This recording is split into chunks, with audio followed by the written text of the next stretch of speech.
Amantísimo Señor, Padre precioso, hermoso Jesús, bendito y divino Espíritu Santo. Tú estás aquí en este lugar, Señor, en medio de tu pueblo. Y te damos gloria, te damos honor, Señor, porque solamente tú eres santo, santo y santo. Señor, permite que a través de tu palabra, este día tu pueblo sea edificado. Que podamos ser confrontados con amor, como siempre lo haces, pero también edificando tu iglesia, Señor, para estos tiempos. Permítenos estar atentos a tu voz y gracias, Señor, porque tenemos el alimento fresco cada día a través de tus escrituras. Danos, Señor, del pan de vida a través de tu Hijo Jesucristo esta tarde y de tu palabra. Te lo pedimos en el nombre de Jesús. Amén y amén. Puede tomar lugar, mi amado hermano, hermana. Pues ya estamos en el cuarto domingo de Adviento. Estamos ya a unos días de Navidad, de la Natividad, sabiendo que hace 2022 años nació el Salvador. Dice, Dios se hizo hombre, ¿verdad? Se humanó, dejando la forma que tenía en el cielo, de rey, de Dios, para hacerse carne. La palabra sarx, que es carne, se humanó, se hizo como usted y como yo. ¿Para qué? Para venir a salvarnos de la ira venidera de Dios. Así que esperemos que en esta temporada usted haya preparado su corazón, esté todavía dispuesto a hacer algunos cambios que nos van a permitir llevar una mejor vida cristiana. El tema de esta mañana lleva por título Los ojos del corazón, y me ponía yo a imaginar un corazón con ojos, ¿no? Un corazoncito con ojos. Dicen que el amor es ciego, y cuando usted se enamora, normalmente lo que uno dice es que tengo el corazón hinchado, ¿no? O se me infla el corazón, o me duele el corazón porque me desilusionaron, porque estoy enamorado, enamorada, y siempre le echamos la culpa al corazón, que ahí es donde habita el amor. Entonces quiero precisamente abarcar un poquito, platicar sobre este tema hoy, que precisamente vamos a hacer en el sentido de la regla del amor, que representa el amor y que es tan importante en nuestras vidas cotidianas, pero especialmente en la vida en Cristo. En el libro de Efesios que leyó usted hace unos minutos, Efesios 1:15, dice: por esta causa también yo, habiendo oído de vuestra fe en el Señor Jesús y de vuestro amor, ¿para qué? Con todos los santos. Aquí el apóstol Pablo comienza su carta, su epístola, con una acción de gracias y una detallada explicación sobre su oración de gratitud y ruego por, de alguna manera, sus destinatarios, a quien está escribiendo este pueblo. Esta epístola viene muy bien sobre la acción de gracias y ruego que debemos de tener a veces a Dios por los necesitados, por las personas que están pasando una situación adversa. Son enseñanzas importantes, enseñanzas brillantes y extensivas de acuerdo al poder de Jesucristo. Así que la intercesión, que es lo que se elevó en esta oración, desembarca en esta afirmación cristológica que menciona sobre la iglesia. Es decir, ¿qué es lo que expone el apóstol Pablo en esta carta, en esta epístola? Pues primero dice que reciban espíritu de sabiduría y de revelación, es decir, no de conocimientos humanos, sabiduría que descienda del cielo y revelación dada por Dios, que conozcan a un Dios de una manera más perfecta. Dios quiere que le conozcamos, no le veremos tal cual es, pero en este tiempo terrenal el Señor quiere que nosotros conozcamos más de Él, cómo es su carácter, cómo es su forma de operar, aunque siempre nos sorprende. El Señor siempre nos sorprende, no tiene un razonamiento Pero Él siempre ha querido que nosotros tengamos fe y esperanza en Él, de que Él actuará en nuestra vida. Así que en lo que sigue, hasta el final del capítulo 1 de Efesios 1, explica cómo ha sido revelado ese poder en la resurrección de Jesucristo. Obviamente basándose en el nacimiento, que es lo que estamos esperando, por las fechas que estamos conmemorando, el nacimiento de Jesús. Si Jesús no hubiera nacido, pues tampoco hubiera tenido una vida en la tierra, y tampoco hubiera muerto, y tampoco hubiera resucitado. Y si no hubiera resucitado, dice, entonces sería vana, sería nuestra fe. Es decir, hubiera sido como cualquier otro ser humano, cualquier otro hombre. Así que en esta pequeña porción del versículo 15 hace una formulación, introduce la oración de agradecimiento y de intercesión. Por esta causa también, yo habiendo oído de vuestra fe en el Señor Jesús y de vuestro amor para con todos los santos. Es decir, el apóstol Pablo sabía que había amor entre los hermanos en la comunidad, pero sabíamos que también necesitaba crecer la iglesia, que era necesario que algunos de los hermanos que se iban insertando tuvieran también la misma experiencia. ¿Cuál? Conocer a Cristo. No de oídas, sino un conocimiento cercano. Hemos platicado muchas veces que hay personas en las iglesias que tienen años, es más, que nacieron en una iglesia evangélica, pero ¿saben qué? No conocen a Cristo. Nunca han tenido un encuentro con Jesús. Únicamente son religiosos. Te podrás saber la Biblia, versículo por versículo. Inclusive podrás ser hasta pastor y no tener un encuentro con Cristo. No conocer verdaderamente el amor de Dios. Y mire, la fe, dice que la fe obra en cada uno de nosotros, pero a través de esta tríada de fe, amor y esperanza. Son tres aspectos muy importantes en la vida del pueblo de Éfeso. Por eso es que en esta carta se expone esta fe, que es una obra inmediata a través del amor. Y menciona esta afirmación aquí en Gálatas 5:6, dice, porque en Cristo Jesús ni la circuncisión vale algo, ni la incircuncisión, sino la fe que obra. ¿Por qué? Por el amor. Es decir, ningún rito religioso te va a permitir conocer el amor de Dios. No porque comulgues todos los domingos, no porque hagas X o Y cosa, no porque alabes bonito o traigas en tu coche un pececito, ¿verdad? O hagas ritos. Eso va a decir que conoces realmente, ¿no? El amor es lo que manifiesta la vida de un cristiano. Pero cuando las personas no tienen fe, es difícil mostrar el amor de Cristo. Porque sin fe dice que es imposible agradar a Dios. Entonces el amor es un sello, y hay muchos textos mediante los cuales elevan el amor a la categoría suprema de la vida cristiana. El amor es el motivo por el cual Dios dio su vida por nosotros. De tal manera amó Dios al mundo que entregó a su Hijo unigénito. Entonces el fundamento es Cristo, pero la clave de la vida cristiana es el amor. Lo vemos también en la carta a los Colosenses 3:14, dice, y sobre todas estas cosas vestidos de amor. ¿Qué es el vínculo?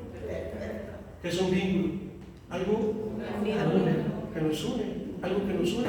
Es decir, usted y yo no podemos decirnos hermanos, como muchos suelen decir, gloria a Dios, pastor, pero le amo a Cristo, y mejor no me ame. Es decir, no es una frase religiosa como muchas personas la usan. Nos decimos hermanos porque fuimos comprados con la misma sangre, pero la cuestión está en si tenemos ese vínculo de amor. La invitación es esa, a vestirnos de amor. ¿Se imagina usted un traje de amor? ¿Cómo le haría usted? Dice vestidos. Dice también revestiste, ¿verdad? Quitarte la vieja naturaleza, el viejo traje, lo que te estorba, para ponerte un traje de amor, que es lo que hace que nos podamos nosotros tolerar, lo que hace que a pesar de nuestras diferencias podamos convivir. Porque muchas personas no quieren ir a la iglesia por eso, porque dicen, es que es religiosos o el pastor X, o no, no es eso. El vínculo que nos hace cristianos es el amor de Cristo en nuestras vidas, el amor de Cristo en nuestra iglesia. Así que vemos cómo a través de muchas escrituras se va manifestando esta afirmación de la suprema virtud cristiana. Amar, mis hermanos, es todo un reto. Si amar a tu familia es difícil, amar a tus hijos es difícil. Por naturaleza los amas, pero cuando sus hijos se ponen en rebeldía, cuando tu esposa o tu esposo está haciendo cosas indebidas, ¿qué haces?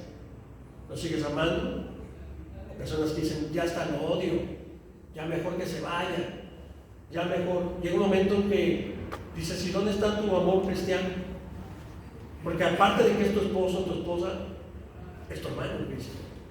Pero a veces llevamos nada más ese amor a ese plano terrenal y superficial. Por eso el modelo, mis hermanos, de la comunidad cristiana, ¿qué dice? Es la comunión de creyentes que se caracteriza por ¿qué? El amor activo. Amor activo. Entonces estaríamos hablando que hay un amor pasivo, ¿no? Sí, yo te amo. Ajá. Pues si me amas, pues demuéstralo, ¿no? Esa es la parte que nos quedamos a veces en esa parte de retórica. Yo amo a mi mamá, amo a mis papás, amo a todo el mundo, pero no hago nada. Entonces nada más es un amor lírico, es un amor teórico, es un amor platónico, es un amor fingido. Aquí no se está hablando de un amor activo. ¿Se acuerdan hace muchos años, los que pues ya somos de 50 y más, había unas tarjetitas, me estaba yo acordando ahorita, que eran unos corazones, y decía, amor es, y decía, saludar, amor es, y había muchas tarjetas que decían que era el amor, porque el amor pues no lo puedes definir en una sola palabra. Para nosotros en la Biblia dice, pues Dios es amor, y ahí englobamos todo, ¿no? Pero el amor es práctico, el amor es algo que se tiene que practicar todos los días. Porque si nosotros pensamos que es un sentimiento, pues estamos perdidos. Porque las personas dicen, es que no siento, pastor. Oye, saluda a la hermana, es que no lo siento. O dale unas flores a tu esposa, es que no lo siento. ¿Sabes cuándo se las vas a dar? Pues nunca, porque nunca sientes nada. No sientes nada, es una piedra. Por eso me dicen, ¿verdad? Ay, los hombres tienen corazón de piedra, son insensibles. Y a las mujeres les gustan los detalles. La flor, el chocolatito, qué bonito te ves, te quedó muy bien ese corte, están llenas de sensibilidad. ¿Por qué? Porque eso les impulsa también y las motiva a ellas a amar, a arreglarse mejor. Nosotros los hombres a veces somos un poquito más secos, pero también necesitamos de ese cariño afectivo de nuestra pareja, de nuestros hijos, esa reafirmación. No creo que haya nadie que le desagrade que le digan cosas bonitas, que te animen, que te valoren las cosas que haces. Así que dice aquí, es el amor activo. Mire, vamos al versículo 16 y 17 de Efesios. Y dice, no ceso de dar gracias por vosotros, haciendo memoria de vosotros en mis oraciones, para que el Dios de nuestro Señor Jesucristo, el Padre de Gloria, ¿qué dice? Espíritu de sabiduría, de revelación y de conocimiento. Tres características importantes del Espíritu. Así que nos dice precisamente que esta sabiduría de revelación, si la analizamos, es típicamente judía. Estamos hablando del objetivo del ruego, que nos consiste en solicitar que los miembros de la iglesia tengan una percepción y un conocimiento más completo de Dios.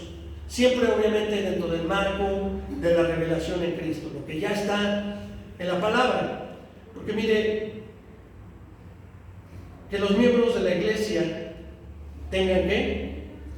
Percepción. Una percepción Y conocimiento. y un conocimiento más completo. Muchas personas conocen de la Biblia. Eso no es conocer a Dios. Tú conoces las Escrituras, conoces parte de él. Es como si yo te dijera que conozco a, no sé, a un artista, ¿no? A Luis Miguel. Yo lo conozco pues porque sé quién es. Mas realmente yo te digo, oye, ¿conoces a tal artista? Tú decís, sí, claro, lo conozco. ¿Realmente lo conoces?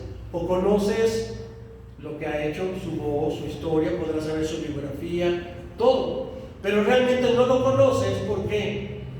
Porque nunca lo has visto físicamente. Él no te conoce a ti. Y si no hay un conocimiento entre ambas personas, únicamente tienes una percepción, una imagen de aquella persona. Es lo mismo que pasa con Dios. Muchos dicen, no, pues yo conozco a Dios. ¿Será que lo conoces? El Señor te conoce perfectamente como eres, porque te formó desde el vientre de tu madre y antes dice que de la creación ya te había pensado. Pero la pregunta es si tú conoces a Jesús, sabes parte de la historia, parte de lo que está en las Escrituras, pero realmente no has tenido ese encuentro profundo con Cristo. Así que de eso se trata también la vida en Cristo, mis hermanos, de conocer más a través no solamente de la percepción, sino tener un conocimiento más amplio de Él.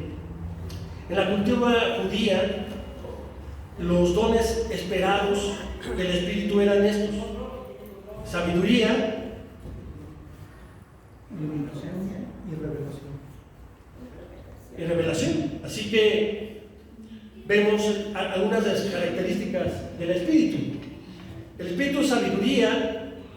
Ahora vemos en tiempos, pues estamos hablando sabiduría, iluminación y revelación. Pero en el Nuevo Testamento tiene una larga historia de significados, comenzando por la capacidad de ordenar la creación. Dios creó todo de manera perfecta, con sabiduría. ¿Por qué hizo las estrellas? ¿Por qué hizo el mar? ¿Por qué lo formó tal día? ¿Le puso límites al mar, al agua? ¿Y por qué al final creó al hombre y luego a la mujer? ¿Dios lo hizo de manera casual? ¿No? Ahí muestra su sabiduría. ¿No te has admirado de tantas cosas que dices, qué increíble, ¿no? Que Dios creó esto? Y te admiras, ves los animales y dices, qué increíble que Dios haya creado ese pequeño animalito que hace tal. Y nos asombramos de su creación. ¿Por qué? Porque en Él está toda la sabiduría. Por eso hablamos del orden creacional. Pero también pasó a ser comprendida como la expresión de la voluntad de Dios. Es decir, aquel hombre, aquella mujer que actuaba conforme a la voluntad de Dios, entonces se consideraba una persona sabia. No en la sabiduría humana, sino a través de hacer la voluntad de Dios. Nos habla de revelación. ¿Qué es revelación? Es el descubrimiento, es la manifestación de todo aquello que pertenece al león. ¿Ha escuchado usted esa palabra? León. Habla de tres partes de los tiempos, del universo, del tiempo final. Y estamos en el tiempo final de ese nuevo tiempo, iniciado por Jesucristo. Por eso muchas personas dicen que ya estamos en los tiempos finales, en la tercera etapa de león. Y a través del conocimiento, que no solamente, mis hermanos, muy interesante, no se refiere a aprender y estudiarte de memoria toda la Biblia. Ya te sabes toda la Biblia versículo por versículo y ya tienes ese conocimiento intelectual de aprendizaje. Pero nos habla sino al reconocimiento que crea que una profunda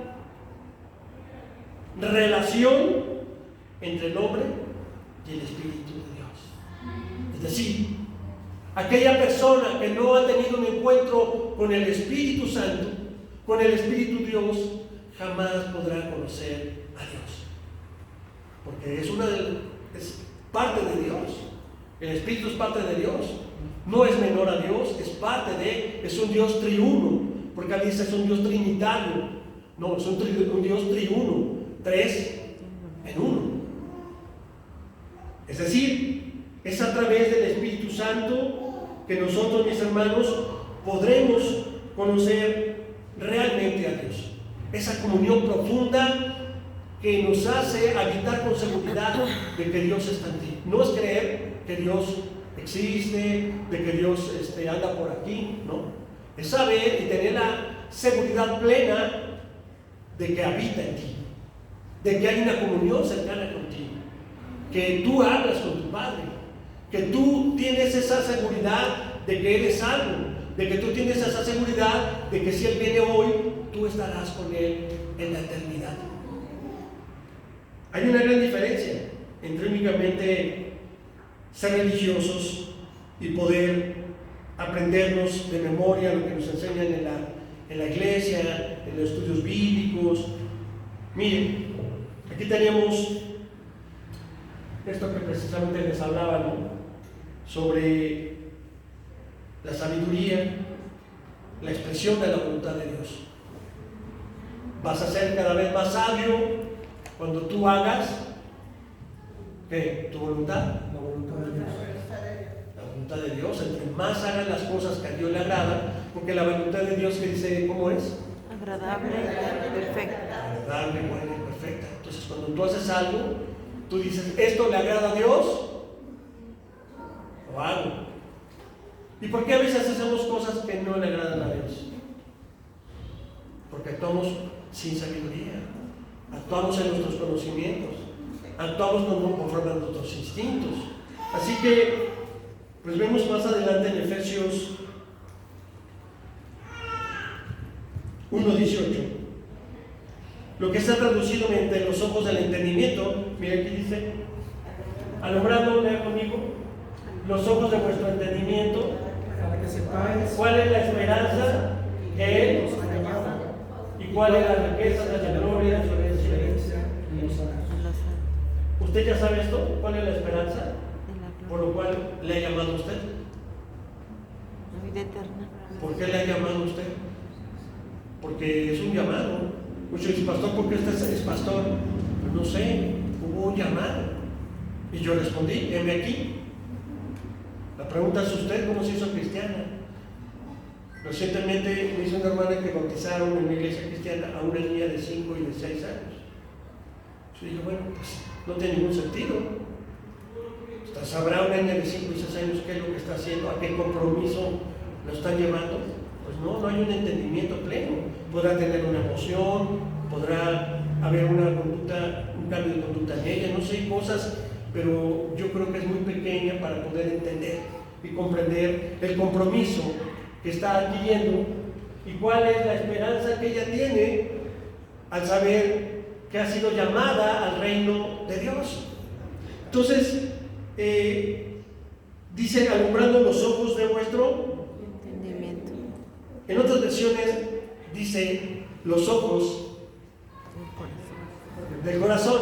Entonces fuimos buscando una imagen, porque había unas llorando y había otras así tristes, ¿no? Siempre como que el corazón también lo ponen bien triste, como roto, ¿no? Muchas parejitas tienen corazones rotos, mitad tú, mitad yo, y todos esos rollos, ¿no? Porque pues así se ha pensado, que es en el corazón, en el órgano que nosotros conocemos, ¿verdad?, como corazón, que ahí habitan. Pero sabemos que ahí no habita nada, mis hermanos. No habita nada, es únicamente pura sangre que está bombeando. Entonces la pregunta interesante es, el ojo, los ojos, ¿el corazón tiene ojos? Y miren lo que se pensaba, porque es muy interesante lo que se pensaba del Antiguo Testamento sobre el corazón. Es un término figurativo que usan las Escrituras para designar el centro de la personalidad del hombre. Es decir, su capacidad, su personalidad era a través del corazón. Cuando dicen, es que ese es un buen hombre, ¿se acuerdan? Tiene bonitos sentimientos, tiene un buen corazón, es una persona dadivosa. Y siempre decimos, tiene un buen corazón. En el pensamiento hebreo tendría más a lo subjetivo que la observación científica. No había metodología para descubrir qué era, si eran pensamientos, emociones, sentimientos, voluntad, qué era lo que manifestaba supuestamente el corazón, que no únicamente era esta parte, sino era toda la parte hasta el bajo vientre. Por eso es que dice, cuando usted se enamora, ¿qué pasa? no siente maripositas en el estómago, ¿verdad? Porque veía a la persona. Entonces era todo lo que se manifiesta en la parte del cuerpo. También habla sobre el carácter, la personalidad y la mente. Y son términos que hoy utilizamos actualmente, términos modernos, que ahora realmente representan quizá lo que significa el corazón para los hebreos. Carácter, personalidad y mente. Y le dice la Escritura, el corazón es el centro de la vida. Es la fuente de ¿qué? De los motivos, pasiones y procesos mentales. Por eso afirma Jeremías 17:9 que Engañoso es el corazón. ay, pastor, es que yo siento en el corazón que lo amo mucho, pero te están engañando. Mira, te están saliendo unos cuernos de reno de la temporada, pero yo siento que no, mi corazón me dice que a tu corazón te dice, dicen las mujeres, es que mi corazón, yo presiento en mi corazón, bueno, está bueno, hasta que te lo pasan enfrente, ¿verdad? Ya no así te dice, no, es que es mi prima, ¿no? ¿Tú crees? No, sí, yo creo. Entonces un corazón muy bondadoso, amas a la persona, pero dice, engañoso es el corazón. Aguas con tu corazón. Es que el corazón me dice que aguas con tu corazón. Confírmalo con la palabra. Si lo que tu corazón te dice está conforme a la palabra de Dios, porque si no, vas a sufrir. Vas a sufrir. Y no hemos sufrido. Muchos hemos sufrido por eso, ¿verdad? Y dice también fuente de sabiduría y emociones. Proverbios 2:10 es fuente de la voluntad. Tengo en el corazón esto y quiero hacerlo. Es que yo lo siento, ¿no? Siento que tengo que hacerlo. Siento que... Entonces eso impulsa que tu voluntad de hacer o no hacer. Es que pastor, mi corazón está triste. Ya me imagino con unas lagrimitas en el corazón, triste, llorando y deprimido. No, el corazón no está triste. ¿Estás triste? Tú estás triste. ¿Y eso qué hace? Afecta tu voluntad. No, ya no quiero ir al trabajo, ya no quiero ir a la escuela, ya no quiero ir al gimnasio, mejor voy a comer chocolates y irme a las tiendas a comprar, porque eso sí me anima y me hace sentir bien feliz, ¿no? Entonces vemos que buscamos soluciones externas, porque el corazón dice que era la fuente de la voluntad. Deuteronomio 6:5, amarás a Jehová tu Dios con todo tu corazón, con toda tu mente, con todas tus fuerzas, con todo tu entendimiento, pero agrega el corazón, es decir, con todas tus emociones, con toda tu voluntad, ¿sí? Porque eso es muy importante. ¿Dónde habita el corazón? Este concepto, porque no vamos a decir dónde habita en el cuerpo, pero ¿dónde habita? ¿En el espíritu o en el alma? En el alma, porque el alma está compuesta de 3 partes: voluntad, mente y emociones. Voluntad, mente, emociones. Así que, así como te enamoras de alguien, ¿por dónde te enamoras? De repente el corazón abrió sus ojos y vio a alguien que pasó. ¿Cómo te enamoras? Por la vista, ¿no? ¿Qué dices? Ah, caray, ese muchacho, ¿verdad? Esa muchacha, mira, no está tan peor. Y empiezas a ver a la persona. Hay personas que se han casado y dicen, ay, me caía tan mal, y no lo podía ver, o sea, nada, ni me gustaba, no me gustaba. Y hay personas que se han casado con personas que no te gustan físicamente, pero después, cuando empezaste a tratarla, empezaste a ver virtudes, cosas en la persona. Entonces ya no fue la vista, ahora fue los oídos. Porque hay unos que hablan bien bonito, ¿verdad? Verbo mata carita, dicen, ¿no? Entonces, ay, no, que tú, que eres bien linda, que no, y te empiezan a hablar bonito, ¿no? Y algunos cantan, ¿no? Algunos cantan y luego se hicieron pastores y todo. Entonces, algunas por el oído, ¿verdad? Se enamoraron de alguien que les cantaba, alguien que les gustaba la poesía, alguien que les hacía serenata. Otras, pues por cartitas, les llevaban cartas, decían, wow, este es un poeta, ¿no? Este muchacho me encanta, porque me llega al corazón. Y oías tú una canción y ¿qué pasa?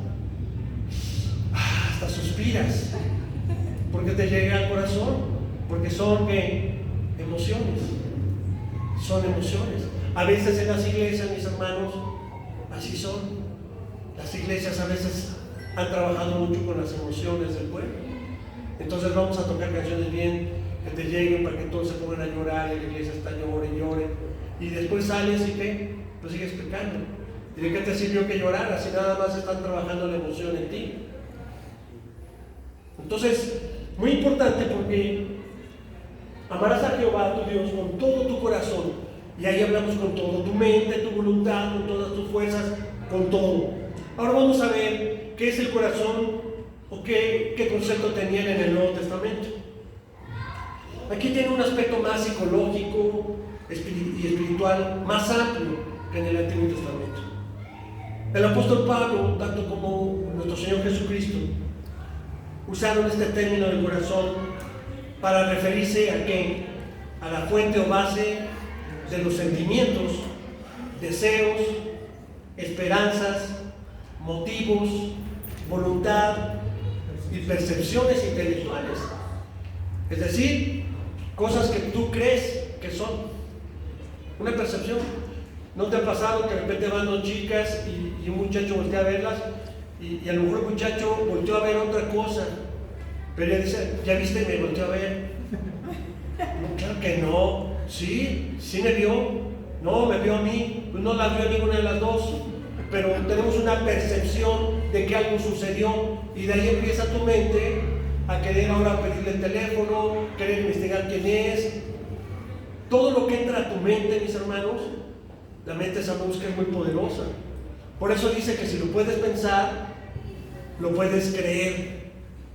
Si lo puedes pensar, lo puedes creer. Y si lo puedes creer, lo puedes hacer. Y así pasa. ¿Cuántas mujeres han aferrado a alguien? Ah, no, me gustó y este va a ser mío, aunque esté casado. Hay algunas que así son, algunas que se han metido en los matrimonios y han destruido hogares por esa cuestión que se hacen enfermiza. Entra a la mente, se hace una obsesión y entonces la persona a fuerza quiere meterse allí en el matrimonio, quiere meterse en el hogar, quiere destruir una casa, ¿verdad? ¿Por qué? Porque esa persona ya está al grado de una enfermedad, de una obsesión. Exacto. Así que dice que el hombre que se comporta según, mire qué interesante, según su corazón. Dios conoce este centro vital y no se deja engañar por las apariencias externas. ¿Les suena? ¿Se acuerdan? En el primer libro de Samuel 16:7, ¿qué dice ahí? El hombre mira lo que está delante de sus ojos, pero Jehová mira el corazón. ¿Se acuerdan que había pasado ahí, verdad? Que había presentado a todos los hijos y a la hora de la hora dice, no, este sí va a ser el guerrero, va a ser el rey. Le dijo, no te dejes, no te engañes. Le dice, no te engañes por su aspecto. Y así a veces somos. Muchas personas hacen prejuicios y luego dicen, ¿qué cree? Ya conocí un poquito más a la hermana y no se ve tan mala, no se ve tan enojona, es buena persona.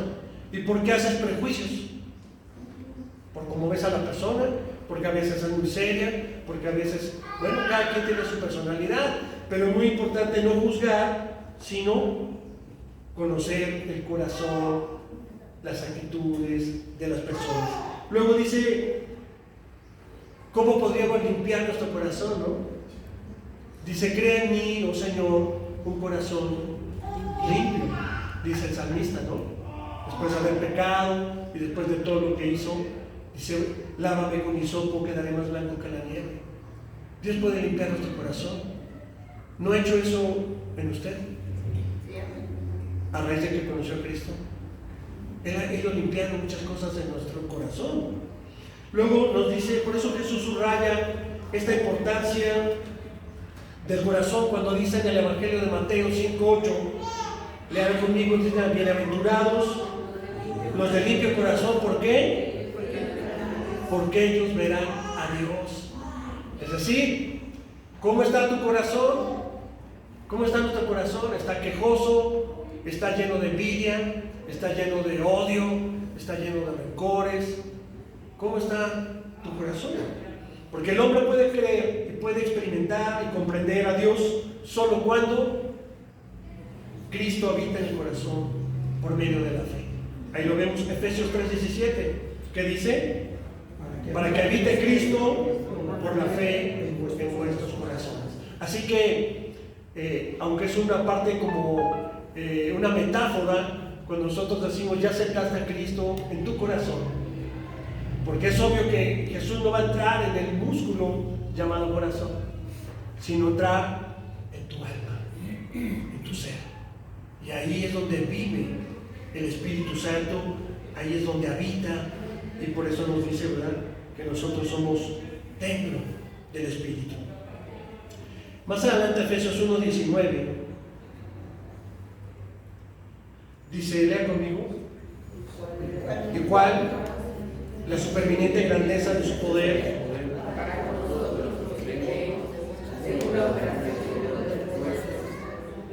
la cual operó en Cristo, y sentándonos a su diestra. Mire, aquí muy interesante, porque aquí el autor lo que desea es que nosotros como lectores, como cristianos, comprendamos la naturaleza y el poder de Dios, que de por sí ya ha obrado en nosotros, ¿o no? Ha obrado Dios en nosotros.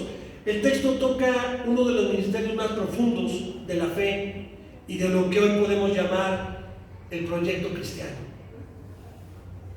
Es decir, si alguien ve lo que está a nivel de la superficie visible, sea en tu vida o en la vida de los demás, con facilidad logrará subestimar el poder de Dios, que al contrario de los que proclaman pues la voz milagrosas de los cristianos, predicadores mercantiles y proclamadores de la teología de la prosperidad. Es decir, te van a decir muchas personas: no eres rico porque no quieres, porque tienes un Dios que es dueño del oro y de la plata. Pídele a tu papá. Entonces estamos creando, mis hermanos, en la iglesia un concepto falso de que tú tienes que ser rico porque tienes un padre rico. Y nosotros no buscamos riqueza, sino es el contrario.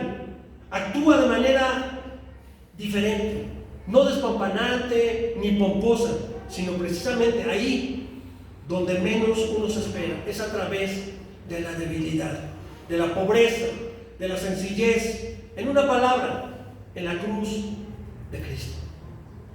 Se lleva todo a la cruz de Cristo. Tus necesidades, tus dolencias, porque dice Él ya las pagó en la cruz. Esa cruz, ¿qué representa?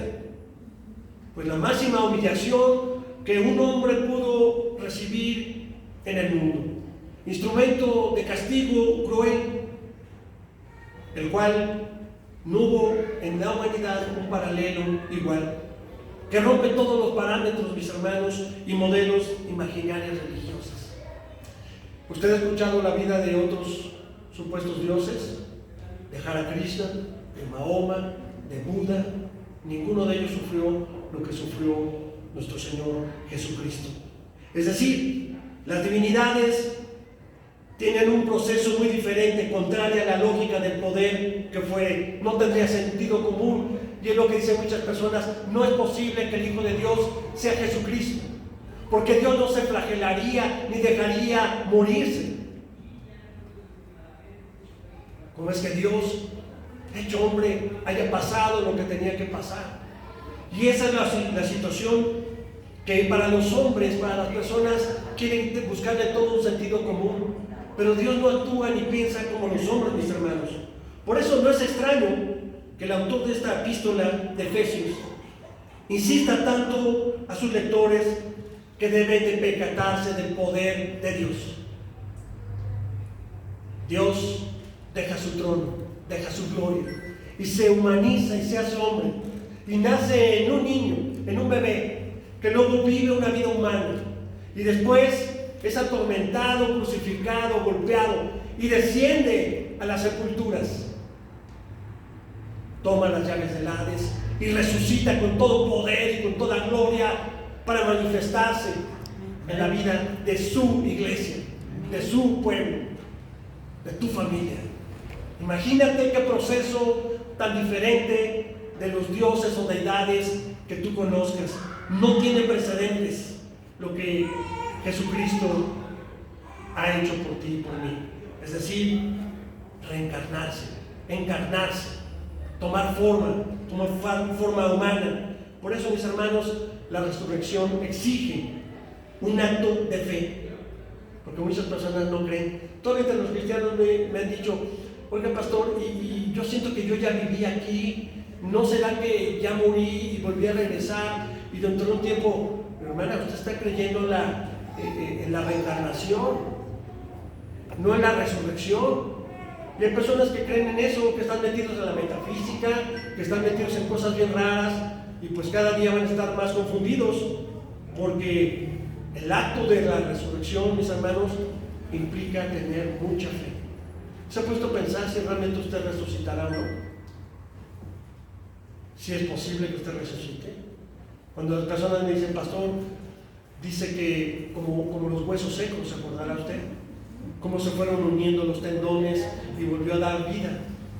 Así será. Y unos preguntan: oiga, pastor, si yo quemé a mi mamá y a mi papá, lo incineraron y lo echaron al mar, y ya no está su cuerpo, porque para los judíos es así, hasta el ombligo, el cordón umbilical lo guardan en un banco, y cuando mueren lo depositan dentro del ataúd, porque tiene que estar el cuerpo completo. Entonces, ¿será posible que Dios no tome del polvo y del soplo de vida? Entonces, mis hermanos, hay tantas cuestiones que a veces no conocemos. ¿Cómo es que obra Dios? Y así estaban los efesios, un pueblo, miren, que vivía en torno lleno de la religiosidad. ¿Sí usted ha escuchado esta diosa? Diana. ¿No tenemos hasta una imagen, algún monumento ahí en Reforma? Con su arquito, y que si fue Anabel Taleb, que si fue quién sabe quién. No es lo que haya sido, sino lo que representa. Y nuestra ciudad, la Ciudad de México, está llena de ídolos y de monstruos. Entrando en Indias Verdes, usted puede ver unos monstruos ahí enormes, y hay muchos monumentos, mis hermanos, que han sido colocados de forma a propósito, deliberada, porque son los demonios los que controlan, y hay manifestaciones demoníacas. Por eso, mire, los efesios vivían en un entorno lleno de religiosidad, también de creencias y representaciones de divinidades, magia y cosas espectaculares. Así que, pues la máxima divinidad era esta diosa, Diana Artemisa, que era considerada reina de los poderes celestiales, incluyendo el dominio de los poderes del zodiaco y de los diferentes destinos. Así que imagínense este entorno comprensible para muchos, así como hablábamos de Corintios, ¿verdad?, que adoraban a otras diosas, prostitutas, y había actos sexuales en el templo, ¿verdad? Imagínense los efesios teniendo esta diosa poderosa para ellos. Cuando les presentan el Evangelio, les hablan de un hombre crucificado, y dirían: bueno, ¿y qué poder tiene? ¿O qué cosas espectaculares hace tu Dios? Le preguntarán así a usted: ¿no era nada espectacular cuando hablabas de que te habías convertido a Cristo? Cuando te expone a decir que tienes que amar a tu prójimo, es más, que tienes que amar a tus enemigos, que tienes que perdonar, y que tienes que ser solidario y tener una vida en comunidad. Obviamente eso rompía con todas las estructuras del tiempo. Y hoy también. ¿Cuál sería el motivo por las que personas, cuando tú les dices que a través de Jesucristo hay salvación, las personas no te creen? ¿De salvación de qué? No, pues yo no creo en eso. Yo no creo en que a través de Jesucristo pueda yo salvarme. Es más, no creo que Él sea Dios. Y hay tantas cosas, mis hermanos, que las personas te contestarán. La única manera que tú tienes y argumentos es tu vida. Es tu vida. Podemos hablarles de teología, ¿verdad? De hablarles de muchos pragmatismos a las personas. Pero si la gente no ve en ti cambios verdaderos, profundos, que tú eres quien ha sido redimido, que tú eres quien ha sido cambiado, entonces la gente seguirá usando sus imágenes y yendo a la basílica millones de personas. Porque para ellos lo importante es tener un milagro, igual que con esta diosa.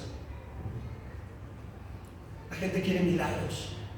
Dejemos de hacer milagros nosotros en las iglesias, porque nosotros no hacemos milagros. Dios hace el milagro más grande en tu vida, que es la salvación. La salvación de tu alma, la transformación de tu corazón, de tu vida. Dejemos de buscar el milagro por el milagro. Busca el reino de Dios y su justicia y todo vendrá entonces, ahora sí, por añadidura. Y eso es que tenemos que tener nuestros ojos puestos ahí, mis hermanos. Por eso cuando una persona muere y hemos orado, hay personas que se decepcionan y dicen, ¿por qué Dios no la sanó? Si ella tenía fe, si era hija de un pastor, o si era tal, o si era un mismo pastor. Mis hermanos, no estamos queriendo pedirle a Dios que haga nuestra voluntad cuando nosotros queramos, sino al contrario, comprender cuál es el proceso de la vida y que hemos de partir de una u otra manera y darle gloria a Dios en todo tiempo y en todo momento. Así que en Efesios 1:23 dice, sobre todo principado y autoridad y poder y señorío y sobre todo nombre que se nombra, que es sobre todo nombre que existe. No hay nada sobre este mundo que tenga más poder que el nombre de Jesucristo. No solo en este siglo, hablaban de ese tiempo, y lo repetimos hoy, no solamente en este siglo XXI, sino siglos venideros. Dice, y sometió todas las cosas bajo sus pies, y le dio por cabeza sobre todas las cosas ¿a quién? A la iglesia, mis hermanos, la cual es la plenitud de aquel que todo lo llena en todo. Tremendo. Estos últimos 3 versículos constituyen, hermano, un verdadero himno de oración y contienen la afirmación cristológica fundamental de esta epístola. Es decir, esbozaban estas relaciones entre Jesucristo y la iglesia por una parte, y por la otra entre la iglesia y la totalidad de la creación, lo que antes se llamaba Shalom, lo que en hebreo dice Shalom, esa comunión perfecta entre la creación y el Espíritu de Dios que se movía sobre la faz de la tierra y el Espíritu de Dios que le dio vida y lo levantó nuevamente de las sepulturas. Así que hay 4 términos muy importantes que utilizó este versículo, que son principado, autoridad, poder y señorío. Pero ¿saben qué? Estas autoridades son terrenales, pero también son supraterrenales, es decir, son celestiales. Por eso dice que lo que tú te pongas de acuerdo aquí en la tierra será atado en el cielo. Tremendo lo que nosotros podemos hacer, mis hermanos. La iglesia, el poder que Dios le ha dado a la iglesia, su presencia real a través de su Espíritu.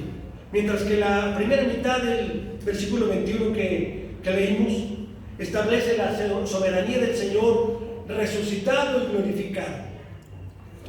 Con ambas afirmaciones que estamos subrayando, que es el señorío de Cristo, es ilimitado. Cristo tiene el poder total y absoluto. Entonces, ¿qué acontecimiento tan impresionante se vivió hace 2022 años? El nacimiento del Rey y Señor del universo. Imagínate, hermano, ese Dios poderoso, todopoderoso, al cual tú has buscado y has invocado. Y Él te ha dado la gracia de pertenecer a su iglesia, de pertenecer a su familia, de formar una iglesia donde habita el poder total en Jesucristo. Por eso es que es tan importante la iglesia, mis hermanos. Cuando vemos que cada día han desaparecido iglesias, porque esa es la estrategia del enemigo. A través de la iglesia es como nosotros podemos manifestar muchas cosas.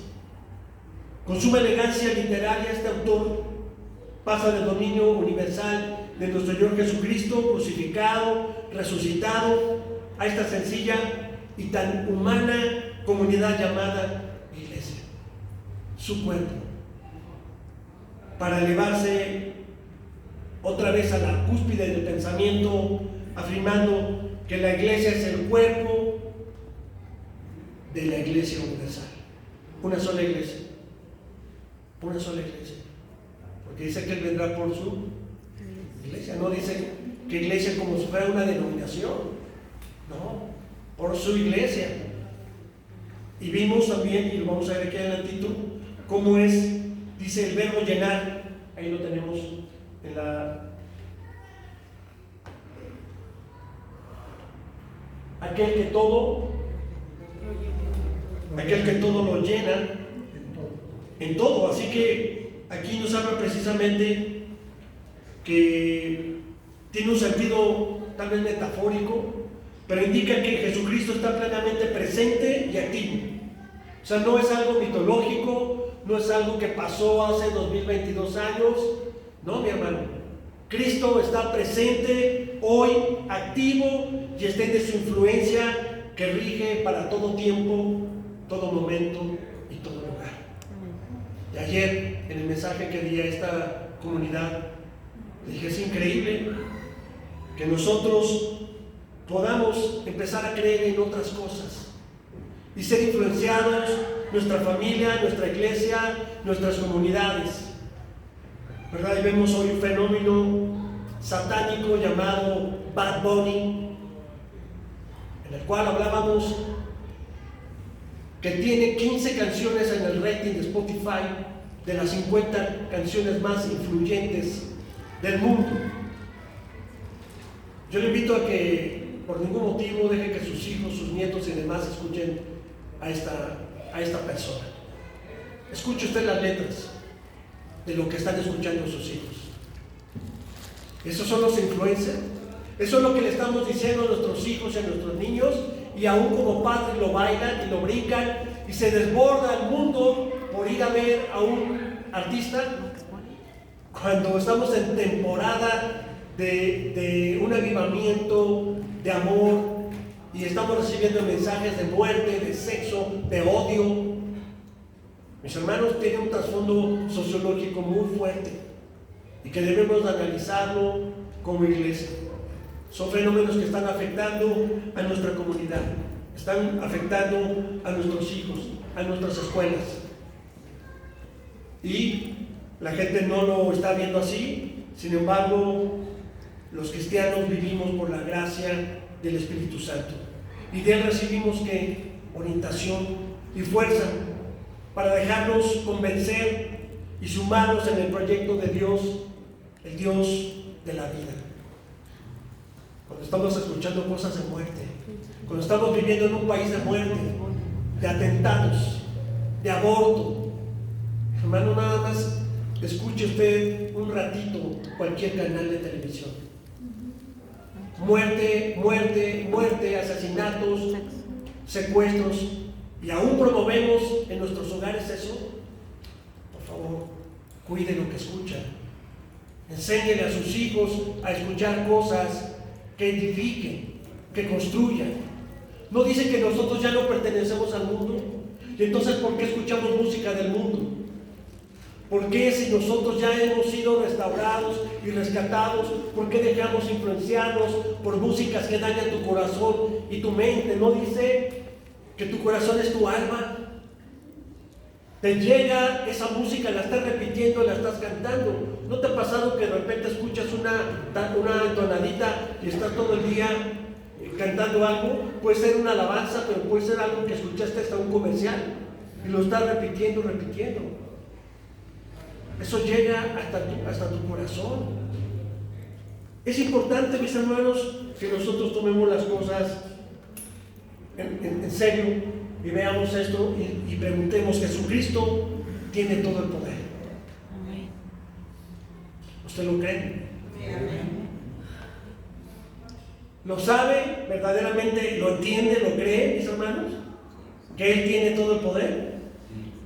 Entonces, mire, debe dárselo a conocer que al mundo entero, mediante ¿qué?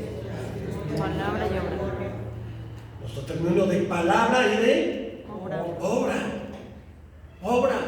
O sea, no va a ser lógico que usted ahorita le hable a la gente del amor de Cristo, que nació en un pesebre, que bla bla bla, que se hizo hombre, y usted viva una vida pecaminosa. No tiene ninguna coherencia. Dice que tus obras, que tus hechos hablen más que todo el rollo religioso que podamos decirle a las personas. Que tu vida grite más que tus palabras. Pero tiene que haber una coherencia entre tu testimonio de palabra y tus actos. El camino de transformación constante de la iglesia, ¿qué es? Mediante la fe y el amor. De la fe y el amor. Pero estamos hablando de la fe en Cristo. Yo tengo fe para sacarme la lotería. Yo tengo fe para esto. No, mi hermano, no estamos hablando de esa fe. Estamos hablando de una fe suprema. Y del amor igual. No estamos hablando de un amor entre amigos. No estamos hablando de un amor entre cuates. Estamos hablando de un amor supremo. El amor que Dios tuvo por ti y por mí es el que nosotros tenemos también que tener por los demás. Vamos a leer esta última escritura juntos. Dice: cuando el Hijo del Hombre venga en su gloria y todos los santos ángeles con él, entonces se sentarán en su trono de gloria y serán reunidas todas las naciones y apartarán los unos de los otros, como aparta el pastor las ovejas de los cabritos, y pondrá las ovejas a su derecha. Entonces el rey dirá a los de su derecha: venid, benditos de mi Padre, heredad del reino preparado para vosotros desde la fundación del mundo. Porque tuve hambre y me diste de comer, tuve sed y me diste de beber, fui forastero, estuve desnudo y me cubriste, enfermo y me visitaste, en la cárcel y viniste a mí. Entonces los justos responderán diciendo: Señor, ¿cuándo te vimos hambriento y te sustentamos, o sediento y te dimos de beber? ¿Y cuándo te vimos forastero y te recogimos, o desnudo y te cubrimos? ¿O cuándo te vimos enfermo o en la cárcel y vinimos a ti? Y respondiendo el rey les dirá: de cierto os digo que cuando le hiciste a uno de estos pequeños mis hermanos, me lo hiciste a mí. Entonces dirá también a los de la izquierda: apartaos de mí, malditos, al fuego eterno preparado para el diablo y sus ángeles. Porque tuve hambre y no me diste de comer, tuve sed. Fui forastero y no me recogiste, estuve desnudo y no me cubriste, enfermo en la cárcel y no me vestiste. Entonces también ellos respondieron diciendo: Señor, ¿cuándo te vimos hambriento, sediento, forastero, desnudo, enfermo en la cárcel? Y no te servimos. Entonces responderán diciendo: de cierto os digo que cuando no lo hiciste a uno de estos más pequeños, tampoco a mí lo hiciste. E irán estos al castigo eterno y los justos a la vida eterna. Hermanos, es tremenda esta palabra. Tremenda. Porque a veces hemos hecho ojos cerrados. Las iglesias, como cristianos, hemos visto y no nos hemos comprometido con lo que Dios tiene para la humanidad, la persona. El ser humano es el centro de atención de Dios. Para eso creó todo, ¿o no? Se creó al hombre y le dio el usufructo, multiplicarse. El gozo del Señor es el ser humano, es la persona que se encarnó en una de ellas, se hizo carne. Es decir, se hizo naturaleza humana, Dios humano. Por otro lado, o en sentido contrario, diríamos que el ser humano ha querido y luchar por ser Dios desde el principio. Nos dijo, si tú comieres de ese fruto, serás como Dios. Así que esa es la ambición, y por eso el hombre se ha deshumanizado. Por eso se ha convertido en el animal depredador, ¿verdad?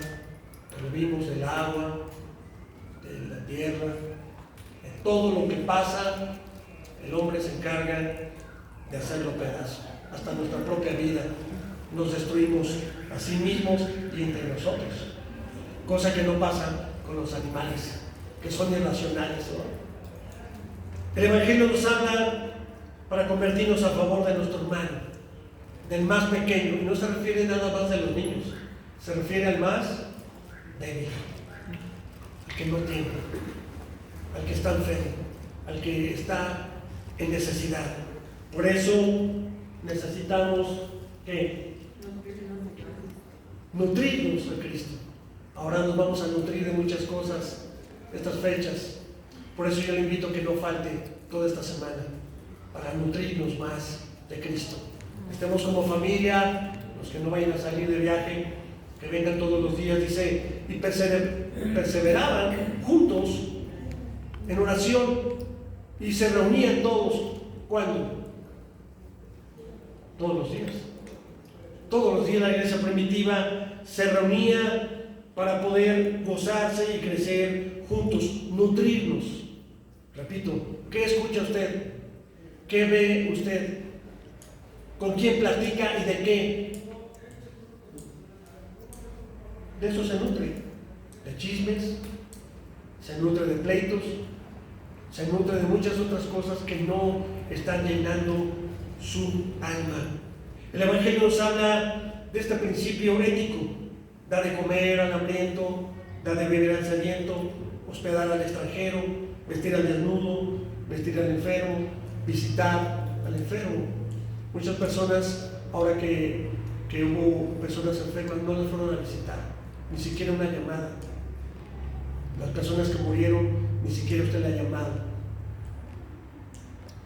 Ya le llamó a sus hermanas para decirles que lo siente, que murió su esposo, su esposa, su hija. O somos apáticos.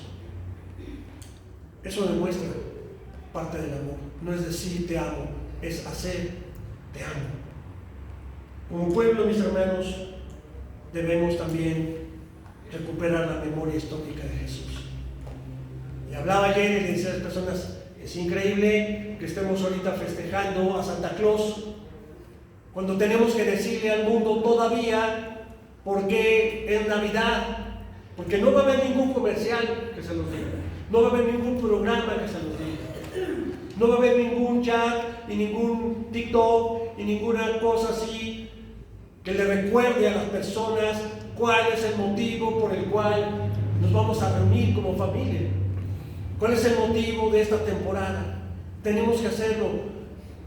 Vi un pequeño reportaje que enviaron donde la generación de 50 años para más, arriba de 50, estamos desapareciendo. Esta generación donde decía salíamos a las calles a jugar canicas. Salían ustedes con sus bicicletas en sus cuadras, en sus pueblos, en la ciudad.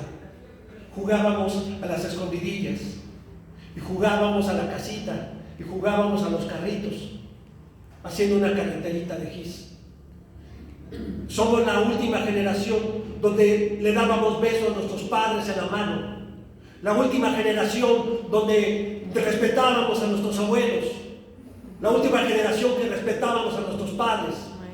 Respetábamos a Dios, íbamos con nuestras abuelas y con nuestros padres sentados a un lado escuchando la misa o el culto.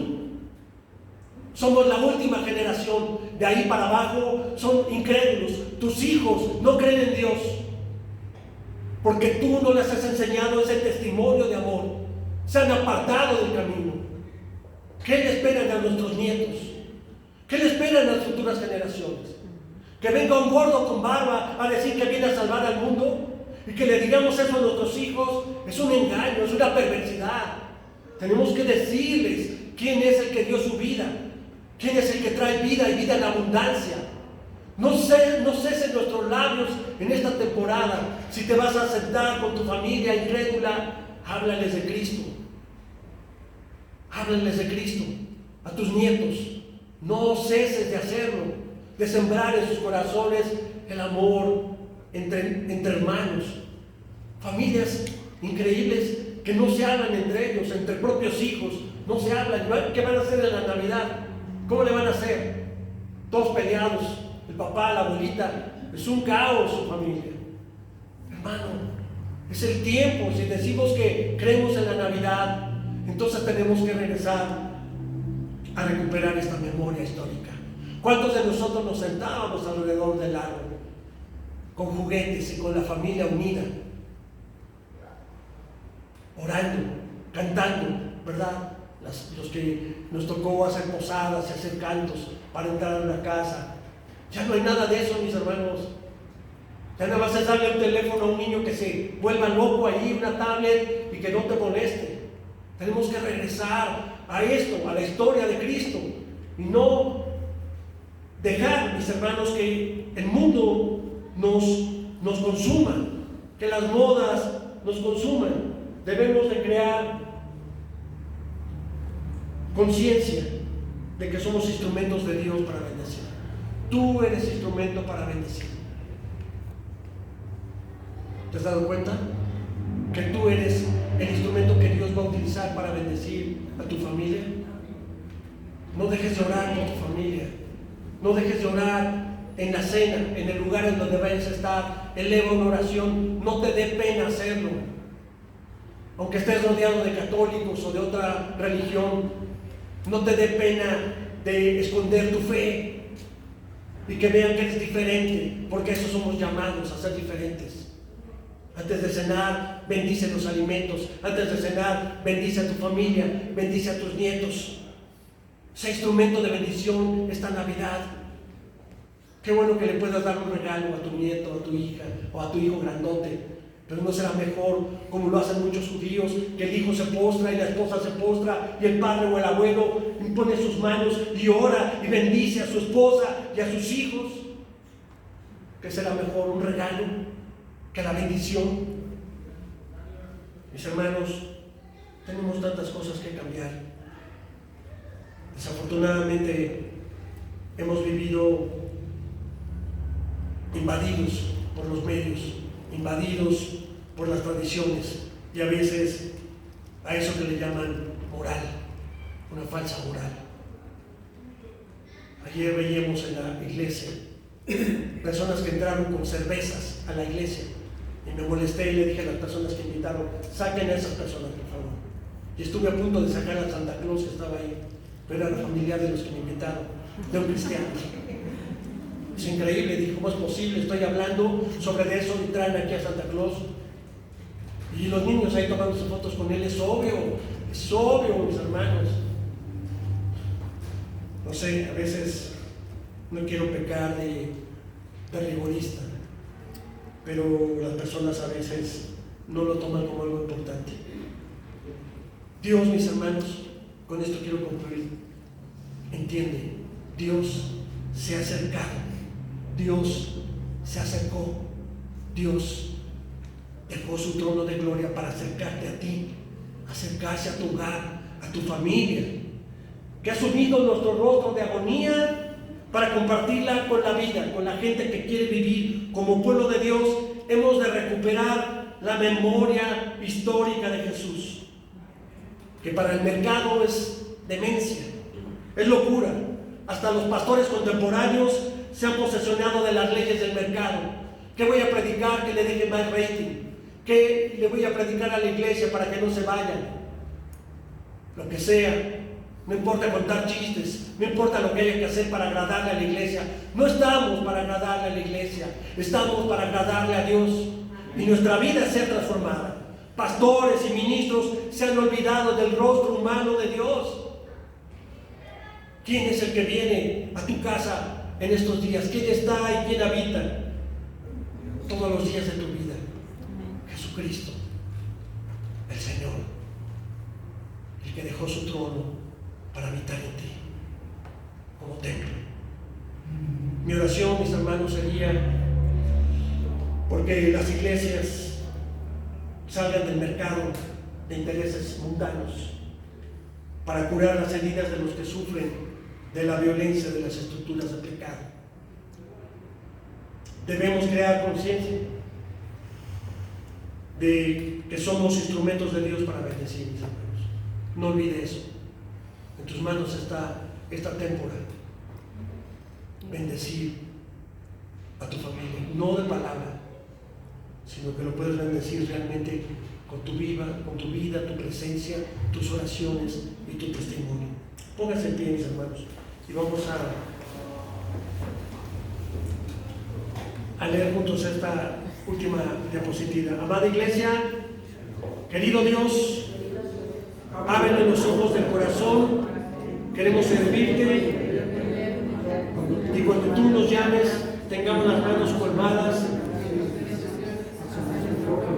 en especial a los más pequeños. Oremos. Padre, permítenos, Señor, que en estos tiempos nosotros, tú estás en medio de tu pueblo, tú te has glorificado en medio de tu iglesia, la has formado con un proyecto especial, que seamos luz en esta tierra. Permítenos ser luz y no oscuridad en nuestros hogares. Cada cristiano, cada cristiana que está aquí, que podamos nosotros, Señor, impactar la vida de nuestras familias. Gracias, Señor, porque decidiste vivir en este templo que con el tiempo se ha ido destruyendo. Sin embargo, tu presencia es real en nuestra vida, en nuestra iglesia, en nuestra familia. Te pedimos que ahora, Señor, a través de esta temporada podamos entender y que permitas que se abran nuestros ojos, los ojos del entendimiento, los ojos del corazón, para recibir sabiduría, revelación y esperanza del Espíritu de aquel que te creó y te amó primero. Amén.